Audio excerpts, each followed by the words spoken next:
शांति। आज 6 तारीख की मुरली। आज बाबा कहते, मीठे बच्चे, इस ज्ञान में गंभीरता का गुण धारण करना बहुत ज़रूरी है। कभी भी अपना अभिमान नहीं आना चाहिए। माताओं का रिगार्ड रखो। ज्ञान में गंभीरता चाहिए, क्योंकि ये बहुत गुह्य ज्ञान है, बहुत बारीक है। बाबा की जो ज्ञान सागर का ज्ञान है, तो ये बहुत राज है। हर चीज़ में बहुत राज है, हर हाल में कल्याण है, कभी अकल्याण नहीं हो सकता।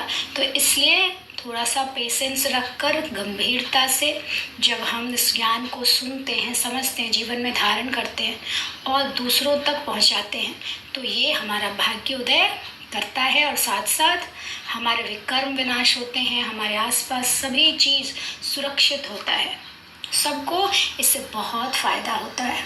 इसलिए बाबा कहते अभिमान में नहीं आना चाहिए। और माताओं का, चूँकि ये बाबा ने ज्ञान का कलश माताओं के सर पर रखा है, इसलिए बाबा कहते इनकी मान होनी चाहिए, रिगार्ड होना चाहिए। प्रश्न पूछ रहे आज बाबा, सभी बच्चों के प्रति बाप की आस क्या है, वह आस पूरी कब कर सकेंगे? उत्तर, बाप की आस है बच्चे ऐसा पुरुषार्थ करें जो नर से नारायण बनकर दिखाए। इसमें ही बाप का शो है। ऐसा शो निकालो जो बाप का भी गायन हो, तो बच्चों का भी गायन हो। बाबा कहे, बच्चे अगर तुम नर से नारायण बनेंगे तो तुम्हारा भी मंदिर बनेगा और हमारा भी बनेगा। ऐसा पूज्य बनने के लिए फॉलो फादर, मतलब फॉलो ब्रह्मा बाबा, अपने आप से प्रण करो।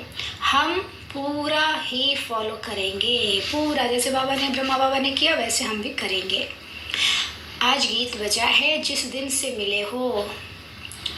ओम शांति। बच्चे महसूस करते हैं, बच्चों को भासना आती है तो ज़रूर हम नई दुनिया के नई सब बातें सुनते हैं। यह हमारी प्रीत नहीं लगती है, और कोई भी प्रीत सम्मुख परमपिता परमात्मा साथ होती ही नहीं। सामने शिव बाबा आया है और उनसे प्रीत की बात और प्रीत कभी भी न सुना है न हुई है। ये सब कुछ नई बात है ना। तुम जानते हो बाबा पतित पावन है, पुरानी दुनिया को पतित, नई दुनिया को पावन कहेंगे, तो तुम्हारी प्रीत नई दुनिया से लगेगी। तुम यह जानते हो हमारी प्रीत अब नई दुनिया स्वर्ग से है। उसको शिवालय कहा जाता है, उनको वैश्यालय कहा जाता है। बरोबर शिवालय किसको कहते हैं? सतयुग को, नई दुनिया को। और यहाँ विकार है, इसलिए वैश्यालय कहा जाता है। बरोबर यहाँ विकारी मनुष्य हैं, सतयुग में निर्विकारी है, तो शिवालय कहेंगे ना। शिव बाबा ही ऐसे निर्विकारी दुनिया स्थापन करते हैं। और जानते हो, बरोबर इस पुरानी दुनिया में देवताओं के चित्र हैं। जो देवताएं नई दुनिया में रहने वाले हैं, भारतवासी तो सब भूल गए, वह तो हिंदुस्तान कह देते हैं। हिंदुस्तान हमारा प्यारा, हाँ ज़रूर प्यारा था, परंतु वास्तव में हिंदुस्तान नाम है ही नहीं, भारत खंड कहा जाता है। तो बच्चे जानते हैं बरोबर यह नई बातें लगती हैं। ऐसी बातें कब नहीं सुनी। यह ज्ञान सारी दुनिया से निराला है। किसका ज्ञान है? ज्ञान सागर का, पतित पावन का। तो ज्ञान बहुत अलग है। भारतवासियों के मंदिर भी बहुत हैं। क्रिश्चियन की एक ही चर्च होगी, फिर करके अलग अलग चर्च बनाएंगे। सतयुग में तो कोई मंदिर नहीं होता, क्योंकि चैतन्य देवताओं का राज्य चलता है, जीवित देवताओं का राज्य चलता है। फिर द्वापर से तो मूर्ति, जड़ मूर्ति की पूजा होती है, इसलिए सत्युग त्रेता में मूर्ति नहीं होती। देवताएं शिवालय नई दुनिया में राज्य करते थे। तुम जानते हो अब हम नई दुनिया में जा रहे हैं। यह भी ख्याल कभी नहीं करना कि बाबा ने यह नया मकान बनाया है। वास्तव में पुरानी दुनिया में यह भी पुराना ही है। हमारे प्रीत अब नई दुनिया से लगी है। माताओं की परमात्मा साथ प्रीत लगी है, जो सम्मुख बैठे हैं। मनुष्य समझते हैं ब्रह्मा कुमार कुमारियों की ब्रह्मा से प्रीत लगी है। तुम जानते हो हमारी प्रीत एक शिव बाबा से है, दूसरा न कोई। भले तुम्हारा नाम बीके, परंतु ब्रह्मा से प्रीत नहीं है। क्या कह रहे बाबा? ब्रह्मा बाबा के शरीर में शिव बाबा आता है, तो इसलिए प्रजापिता ब्रह्मा कहते हैं। और चूंकि वो देहधारी है, तो हम उनके मुख द्वारा शिव बाबा से मिलते हैं, उनकी का ज्ञान सुनते हैं। तो हम प्रजापिता ब्रह्मा कुमारी ईश्वरीय विश्वविद्यालय के स्टूडेंट हैं, तो ब्रह्मा कुमारी ब्रह्मा कुमार कहलाते हैं। लेकिन है तो हम शिववंशी, शिव बाबा की संतान, आत्मिक रूप में, शरीर के रूप में ब्रह्मा बाबा की संतान, क्योंकि वो हमें पालना भी करते हैं, ज्ञान भी सुनवाते हैं बाबा से, शिव बाबा से। तो इसलिए देहधारी ब्रह्मा बाबा की संतान होते हुए भी असल में असुल इस शरीर का तो अविनाशी है ना, शरीर विनाशी है और आत्मा अविनाशी है, तो अविनाशी की सदगति होगी ना, शरीर तो यहीं जल जाएगा। तो इसलिए आत्मा का पिता शिव बाबा, परमपिता परमात्मा, उसकी सुनकर आत्मा की सदगति होगी। इसलिए शिव बाबा को याद करना है, ब्रह्मा बाबा को नहीं। शिव बाबा को भी कहाँ याद करना? ब्रह्मा बाबा के भ्रिकुटी में या फिर परम धाम में, जहाँ सिर्फ शिव बाबा निराकार रूप में है और साकार रूप में ब्रह्मा बाबा के भ्रिकुटी सिंहासन पर है। तो इसको क्लियर करके समझना है और फिर याद करना है। इससे दिल लगाना किससे? शिव बाबा से, ब्रह्मा बाबा से नहीं। हाँ, उनको फॉलो करना, उन्होंने कौन से कर्म कैसे कैसे किए ये फॉलो करना है।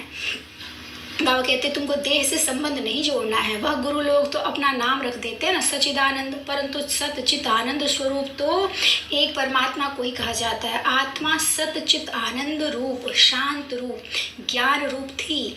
अब तुम फिर इस संगम पर बनते हो। जैसे बाप की महिमा है ना, ज्ञान का सागर, शांति का सागर, तुम भी सच्चित आनंद रूप हो। बीज और झाड़ को याद करने से सारा ज्ञान आ जाता है। बरोबर 5 युग हैं, अभी है संगम युग। इस संगम युग को दुनिया नहीं जानती, करके मालूम भी हो परंतु डिटेल में नहीं जानती कि सतयुग में कौन राज्य करते थे। दुनिया को इतना डिटेल में नहीं पता कैसे राज्य मिला। तुम अब राज्य ले रहे हो, पुनर्जन्म लेते चक्र में तो जरूर आना पड़े ना। अब हम फिर से सतयुग में जन्म लेंगे। क्यों? क्योंकि अब हम शूद्रवंशी नहीं रहे, अब हम ब्राह्मण वंशी बन गए। अब ब्राह्मण आत्मा फरिश्ता सो देवता बनेगी। पूरा विकर्म विनाश करेंगे, तुम फरिश्ता बन जाएंगे और फिर देवता बनेंगे सतयुग में। तो ये चक्र है, चक्र में तो जो एक बार आया उसको उसी समय पे आना ही है, क्योंकि ये रिपीट हो रहा है। सदैव स्वर्ग में कोई रह ना सके, स्वर्ग और नरक की पहचान भी अभी मिली है। बाबा कहते अपने प्राचीन धर्म की पहचान नहीं है दुनिया को, हिंदुस्तान को। जैसे कि देवता धर्म है ही नहीं, अपने धर्म को न जानने के कारण कहते हैं सब धर्म एक ही है। भल सब धर्म यहाँ रह सकते हैं, जिसको चाहे जो चाहे रहे, फ्री है। सभी धर्मों को मान देते हैं, कोई भी धर्म वाला आकर रह सकता है। बाहर में देखो वह दूसरे धर्म वालों को निकालते रहते हैं। सिलोन, बर्मा आदि से इंडियन को निकालते रहते हैं। भारत तो वास्तव में प्राचीन देवी देवता धर्म वाला है, परंतु वह तो कहते कोई भी आकर रहे, सब इकट्ठे तो रह ना सके। जहाँ तहाँ धर्मों की बहुत खिटपिट है। बाबा कहते भारत ही ऐसा देश है जहाँ सब धर्म के लोग आकर यहाँ रहते हैं और रह सकते हैं। लेकिन सब जगह ऐसा नहीं है। कहते हैं भारत सभी धर्मों को एस्लम देगा, पनाह देगा। किस लिए? क्योंकि आने वाला समय इतना बुरा होगा, भयानक होगा कि जिस समय और कहीं पनाह नहीं मिलेगा। तो भारत ही ऐसा वो देश है, इसलिए भारत की महिमा है। अब तुम सभी नई बातें सुनते हो। इस समय भारत में देवी देवता धर्म का कोई है नहीं। हम उस नई दुनिया के लिए पुरुषार्थ कर रहे। शिव बाबा स्वर्गस्थ हैं, यूं तो ब्रह्मा की संतान सब हैं, परंतु ब्राह्मण खास गाए हुए हैं। उनको कब रचा? जरूर संगम पर रचा। वर्ण भी अच्छी रीति दिखाने हैं। हम ब्राह्मण चोटी, फिर देवता, क्षत्रिय, वैश्य, शूद्र बनते हैं। तो यह ज्ञान बड़ा गुह्य रमणीक है, मुश्किल किसकी बुद्धि में बैठता है। तुम बच्चे इस ज्ञान को अच्छी रीति धारण करो। कभी भी ब्राह्मणी से रूठना नहीं, रूठ करके पढ़ाई को नहीं छोड़ना है, कभी भी ऐसा नहीं करना। नहीं तो बाबा क्या कहते हैं, रसातल में चले जाएंगे। बाप आया है सुनाने तो सुनना चाहिए। भक्ति मार्ग में कितना नियम होता है। गीता सुनने का वह पूरे नेम से सुनते हैं, मंदिरों में भी नेम पूर्वक जाते हैं, रोज पक्का नेम रखते हैं। तुम्हारा नेम तो बड़ा कड़ा है। नियम मतलब नियम। आप कहते हैं एक घड़ी आधी घड़ी, ऐसे कहते हैं ना, एक घड़ी आधी घड़ी, आधी की बुनियाद याद करना चाहिए। लेकिन बाबा कहते हैं धीरे धीरे आपको अपनी याद की यात्रा को स्पीड देना, बढ़ाना है। बाबा खुद की याद जितनी ज़्यादा होगी उतना ज़्यादा हमारा विकर्म विनाश होगा, फिर धर्मराज की सज़ा हमें नहीं खानी पड़ेगी। बाबा को याद करने से बुद्धि का ताला खुलेगा। विचार सागर मंथन कोई शिव बाबा नहीं करते, उनको दरकार ही नहीं विचार सागर मंथन करने की, तुमको दरकार रहती है। तो मतलब हम बच्चों को रहती है, किसको कैसे समझाएं। तो कभी रूठना नहीं चाहिए, एक दो को रिगार्ड देना चाहिए, यानी मान देना चाहिए। कई बच्चों को, महारथियों को रिगार्ड रखना आता नहीं, ज्ञान में जो बहुत आगे चले गए उनको भी मान देने का तरीका बहुत बच्चों को नहीं आता है। ब्राह्मणियाँ जो है वह फिर भी है मुख्य, 10-12 को आप समान तो बनाती है ना, तो उनका रिगार्ड रखना पड़े। तुम जैसे कि शिव बाबा के एजेंट हो, सभी एजेंट्स एक जैसे तो नहीं होते ना, नंबरवार होते हैं, फिर भी एजेंट्स तो है ना। कोई तो बहुत अच्छी नीति धारणा करते, रात दिन सर्विस में तत्पर रहते। शिव बाबा भी यहाँ सर्विस पर आए हैं ना। बाबा कहते मैं डबल काम करता हूँ, भक्ति की भी सर्विस करता हूँ, भक्तों की भी सर्विस करता हूँ। तुम जानते हो सारी दुनिया में साक्षात्कार कराने का कर्तव्य कौन करते हैं? कौन करते हैं? शिव बाबा। जिसकी में भी धारणा है, मान्यता है कि हाँ दुर्गा से मेरी मनोकामना पूर्ण होगी, या किसी को लक्ष्मी, किसी को कृष्ण, किसी को राम, तो साक्षात्कार जो होता है या उनकी मनोकामना जो पूर्ण होती है करने वाला शिव बाबा है। और किसी देवी देवता में स्वयं देने की शक्ति नहीं, क्षमता नहीं, वो देता शिव बाबा है। शिव बाबा उनकी भावना के अनुसार उस रूप में देता है, चाहे महावीर हो, चाहे गणेश हो, चाहे कोई भी, दुर्गा हो, कोई भी हो।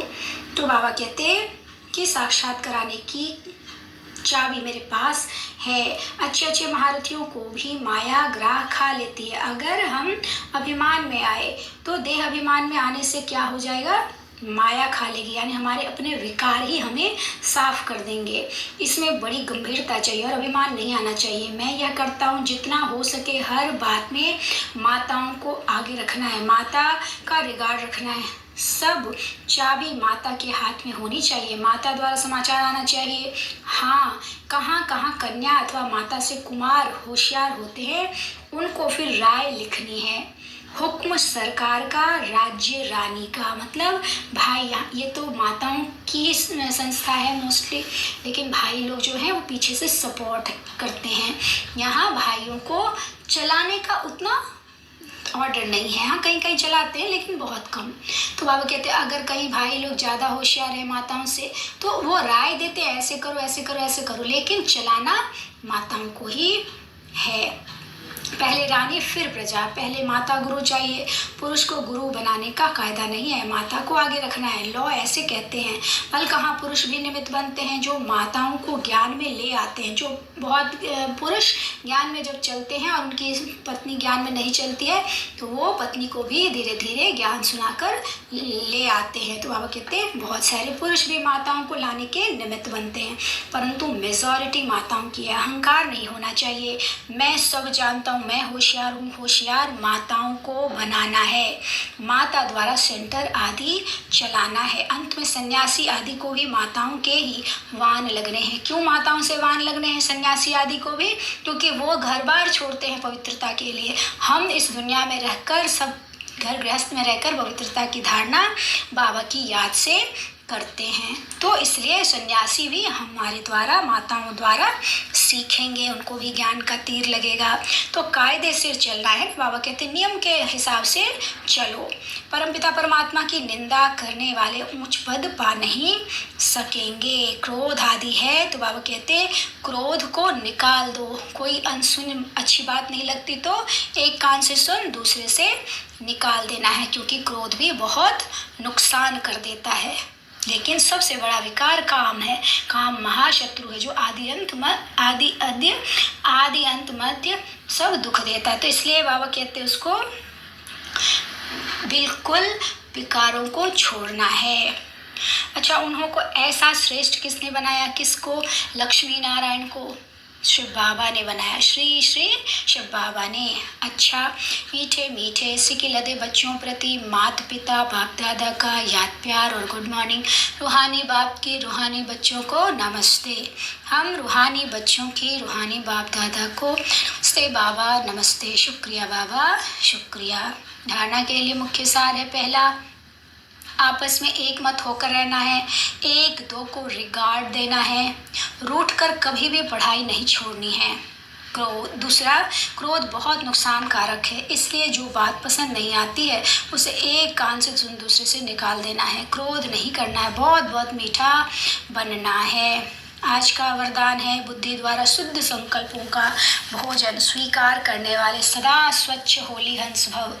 बुद्धि द्वारा शुद्ध संकल्पों का भोजन स्वीकार करने वाले सदा स्वच्छ होली हंस भव। होली हंस कभी भी बुद्धि द्वारा सिवाय ज्ञान के मोती के और कुछ भी स्वीकार नहीं कर सकते। ब्राह्मण आत्माएं जो ऊंच चोटी हैं वह कभी भी नीचे की बातें स्वीकार नहीं करती। होली हंस अर्थात सदा स्वच्छ, सदा पवित्र, पवित्रता ही स्वच्छता है। होली हंस संकल्प भी अशुद्ध नहीं कर सकते।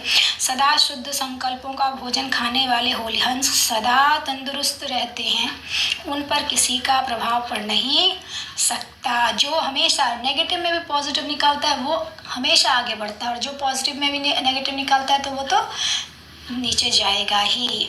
स्लोगन है, अपनी मनसा द्वारा शांति कुंड को प्रत्यक्ष करने वाली शांति प्रिय आत्मा बनो।